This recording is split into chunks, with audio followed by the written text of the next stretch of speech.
What's up, everyone, and welcome back to Rob's Gaming Table. Today on the table we have another KeyForge Age of Ascension, a Vault Tour video from Day 1B at Origins Game Fair 2019 that was held in Columbus, Ohio. On the left we have Steven, on the right we have Josh. If you want to check out their deck lists, throw them up on another screen or take a look at them before watching this match. They are in the description below. I put links there over to the Master Vault.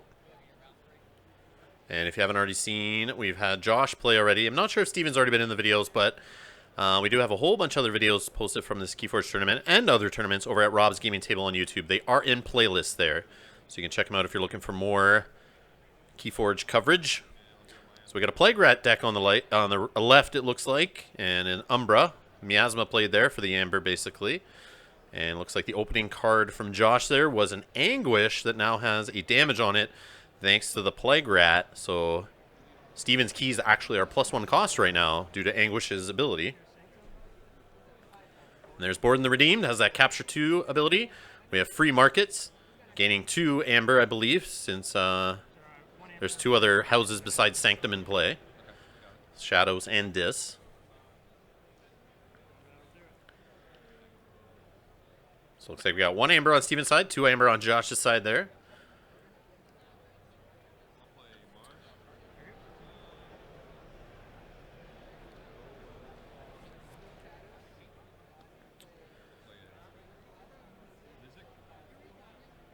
So Nizik Resonator, 2 power creature, 1 armor. For each neighbor Nizik Resonator has, your opponent's keys cost +2 Amber. A couple Mars first there to do some readying and reaping with Nizik Resonator. Hypno Beam, Steel and Anguish. So now Josh's keys actually are +5. And we see Steven is at 4 Amber. Love that card, Hypno Beam. So taking a look at the deck list here for Steven, he only has 3 Plague Rats. A couple Miasmas. He's got a Swindle in there. That's in his Shadows lineup, obviously. And he does have 2 of those Mars Firsts, which we saw play there. I was looking to see if he had more. He has a Fixed Finger in there, so he could give some extra armor to Martian creatures. He also has a Lash of Broken Dreams in his deck and a Bronze Key Imp. And 1 copy of Exhume. He's got a Charette for some Amber control. Alright, so we got Sanctum here by Josh. He's using Board in the Redeem to fight Umbra. Take 2 damage back, gets him off the board. And then I believe that's a Mighty Lance, dealing 3 damage to 1 creature, another 3 to his neighbor. So now all that's left is Josh's Anguish sitting out there across the board from him.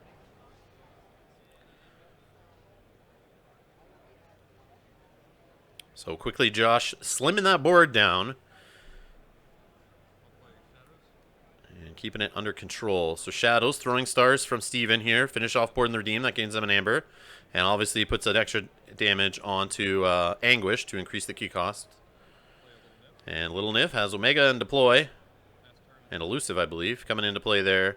And if his neighbors fight, you get to steal 1. Yes, he is Elusive. Alright, we got a Swindle turn here. Alpha and Omega, steal 3. Neither player in check yet. Steven was in check there technically, but Josh saw to that.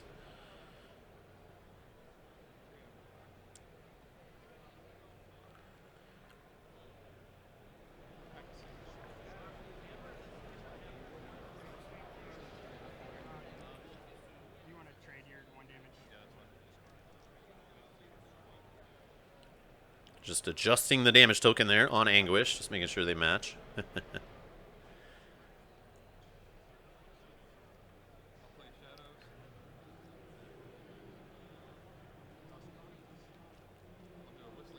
So Whistling Darts just gains an Amber, hits 1 damage to each enemy creature, but obviously there's no enemy creatures there. We got to reap off Little Nif. And that's it. Up to 5 Amber for Steven. So tie game right now.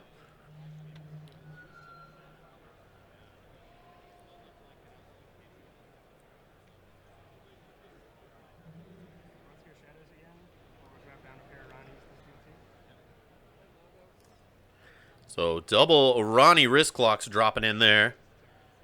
Gaining 2 Amber. Or stealing 2 Amber, sorry. 1 Amber each. The opponent obviously wasn't at 7 or higher Amber to allow some additional steal. But it does put Josh into check.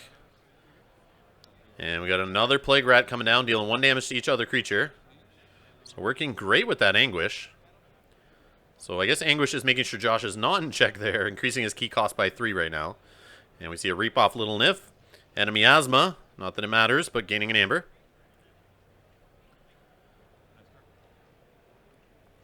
So a good little back and forth here. No one really jumping out into the lead. Board's being kept under control.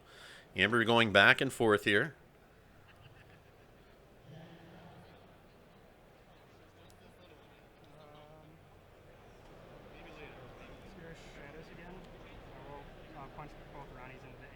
So both Ronnies are going to fight there to finish off Anguish, so they kill themselves.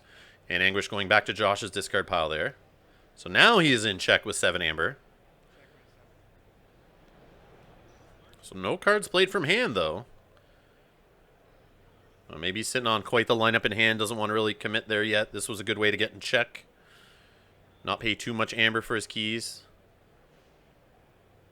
No creatures on the board, which means Plague Rats can't just fight and steal one off the Little Nif ability. We see a Gub come into play, and he right away gets a neighbor there in the Dust Imp, so he is getting +5 power and taunt, which I think is what those tokens are for. So we see Hysteria returning. Oh, I guess he's just discarding Hysteria. Yeah, he's not playing it. That makes sense. There's no one to return on the other side. So we got Josh forging his first key there. 1 Amber remaining. Steven still not in check here. He chose to build his board more instead of going for the Amber off of the creatures he had in play already. I guess it does cycle through his hand more. He gets, or cycle through his deck more by playing 3 cards out. Gets to draw more. Maybe he's looking for something. Yeah, he's counting his cards in the discard pile.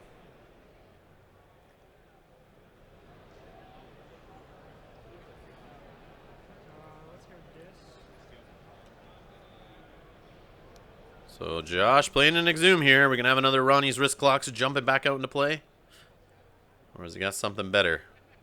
Yeah, he's going to do the Ronnie. And Tentacus, forcing Steven to pay an Amber if he wants to use an artifact, which he has none in play right now. And we've got Eater of the Dead out there, and then Not Finished With You for an Amber. So any number of creatures from the discard pile he can pick and shuffle them back into his deck. So a Ronnie Wrist Clocks and an Anguish are being shuffled back into Josh's deck.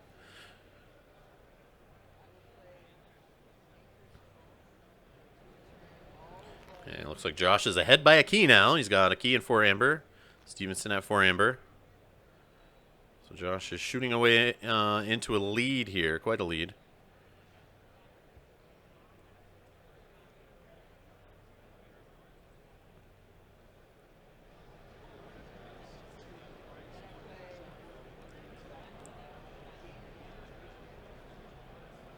Now let's see what Steven's going to do to combat this. He needs to get on check for a key here. I don't think there's really too much to worry about on the other side. I mean, Eater of the Dead's kind of annoying, but not the worst. Yeah, so we got a Dis turn.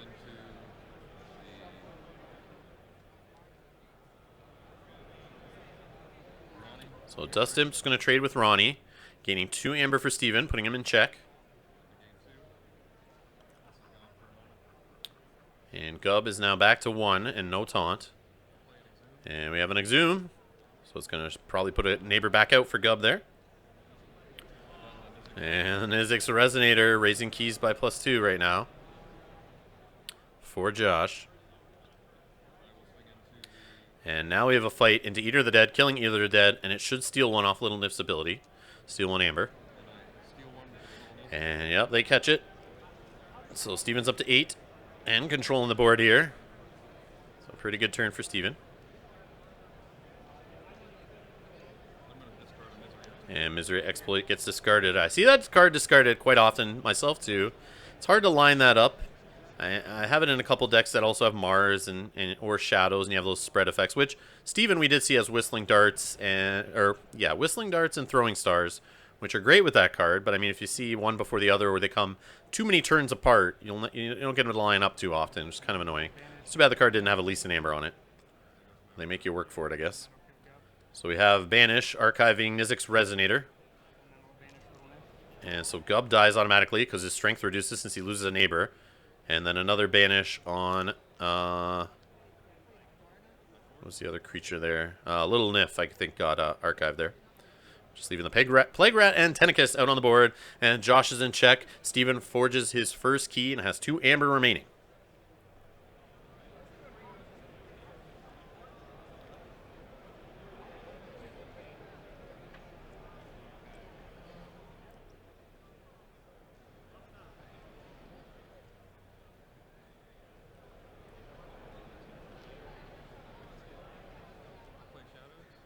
So we have Shadows on Steven's side. Plague Rat's going to do a Reap to start.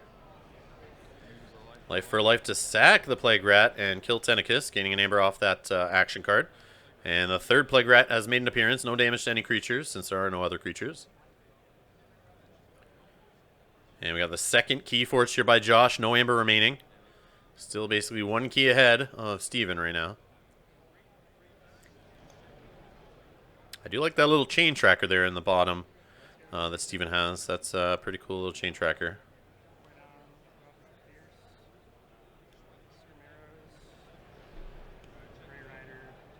So Rothias the Fierce, he's 4-2 with Taunt, I believe. Let's just double check that. Yes, Taunt and Hazard is 4. He gets to protect the weak thrown on him. Sigil of Brotherhood play down, getting an Amber off both of those. We see Surmeros on the right flank. That's going to capture an Amber every time an opponent reaps. Instead of taking the Amber, they'll give it to Surmeros. And then the Grey Rider coming down there, which should have been a play and fight. But is the Plague Rat elusive? Yeah, it is elusive. Okay, Plague Rat's elusive, so that's what happened there. 2 Amber now on Josh's side.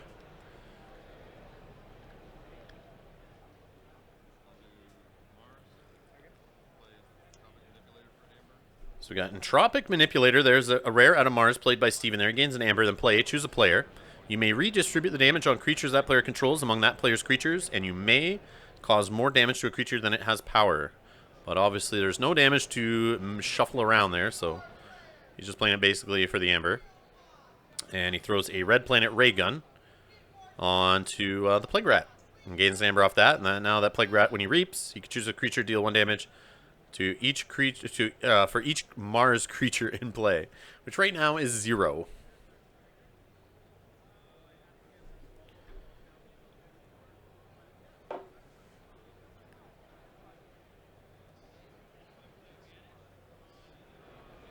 But at least Steven's in check with 6 right now, assuming Josh isn't just going to steal or capture a bunch of it. Of course, Josh names Shadows.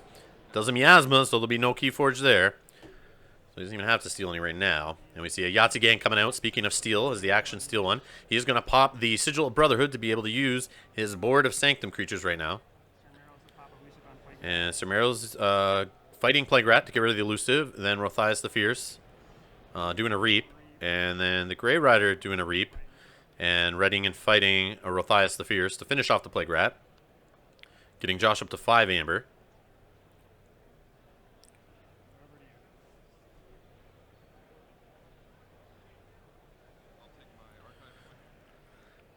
So Steven's taking his archive.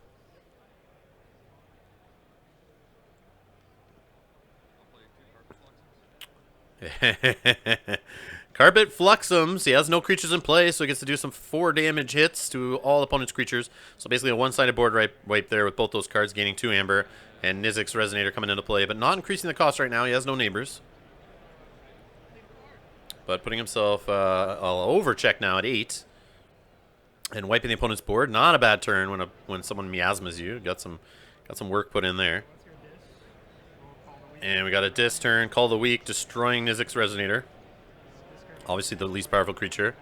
Misery Exploit discarded and a Dust Him. Josh is in check. Steven forges second key. Tied at 2 keys here, but Josh is in check for number 3 to end the game. What does Steven have here to deal with this? Does he have a way to stop it? I believe both his miasmas have been played, so he's not doing it that way. He has to steal some or increase the costs. And, of course, a swindle turn. That'll do it for you. And he actually swings himself around into the lead doing that, but he does have no board right now and only plays one card, but it's what he had to do. Can Josh get himself back in check and force Steven to find another way to get him off of a key? He can't fight with the Dust Imp. Oh, a Nerve Blast to steal one and do 2 damage to his own Dust Imp to gain 2 more, and an Umbra slap down there, putting himself in check again like a boss, putting the onus again on Steven to get him off a key. Does he have an answer? Bronze Key Imp, so it doesn't matter right now. Stops basically both guys from forging their first key. A little too late for him to show up, I guess. But then again, Josh was always ahead on KeyForges, so it doesn't really matter. And we got a Tesmal and capture there from Charette, and the Lash has made a late appearance here. But a board of Dis will help if he gets stuck in kind of a Lash turn, because at least he'll get to reap and hopefully put himself into check. But I'm sure Josh sees that and he realizes he has to destroy some of that Dis board there to make the Dis turns not as good. So he can't just get in a Lash or Broken Dreams loop here. Let's see how he can do this. He goes Sanctum. Spirit's Way will do it. Oh, no, it's actually 3 or higher. But he gets his Amber back off Charette. Only destroys Charette, but I mean, that does destroy one of the Disc creatures, like I was saying. So it'll make it harder for him to just name Lash and then do a couple reaps. So he's got to maybe destroy something else there. Lion Bowtrim's coming into play, giving a +2 bump to Umbra there. Sir Meros is back to prevent that reaping that I was just talking about. And he uses Smite to ready and fight with Umbra.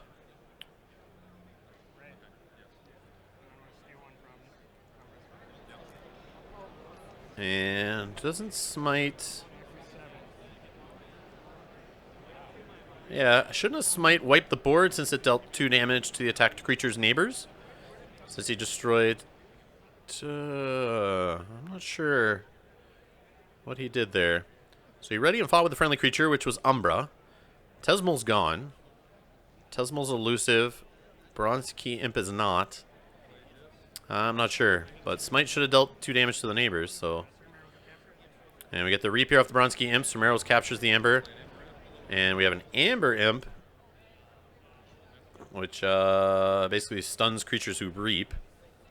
And the Lash, of course, being used there to raise the key cost by 3. So here's where he's going to get stuck in this Dis loop. And Josh knows this.